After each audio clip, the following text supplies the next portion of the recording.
વડોદરાની કરીએ તો વડોદરામાં કોર્પોરેટરના ભાઈને ધમકી આપીને ₹1 કરોડની ખંડણી માંગનાર 2 આરોપીની પોલીસે ધરપકડ કરી છે। ક્રાઇમ બ્રાન્ચે ગણતરીના કલાકોમાં ખંડણી કેસનો ભેદ ઉકેલીને 2 આરોપીને ઝડપી લીધા। દુકાનમાં કામ કરતો પૂર્વ કર્મચારી જ ખંડણી કેસમાં આરોપી હોવાનો સનસનીખેજ ખુલાસો થયો। નોકરીમાંથી હાંકી કાઢવાની રીસ રાખીને પૂર્વ કર્મચારી રામનિવાસ બિશ્નોઈએ ખંડણીનો આખો પ્લાન ઘડ્યો હતો। રામનિવાસે ખંડણી વસૂલવા આરોપી પ્રહલાદને ટીપ આપી હતી। પોલીસે ટ્રેપ ગોઠવીને રામનિવાસ અને આરોપી પ્રહલાદને ઝડપી પાડ્યા।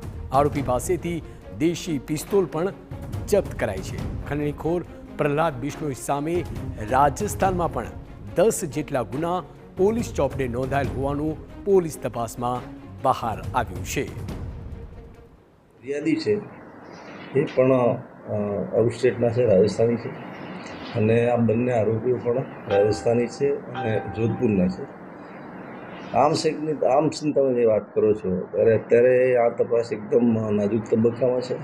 આપણે એમાં પણ હજી આગળ વધવાનું છે, ટીમ રવાના કરવાની છે, એટલે હથિયાર સાથે આપણે એને એરેસ્ટ કરી લીધા છે। ગુનેગારોને બેનકાબ કરવાનો સિલસિલો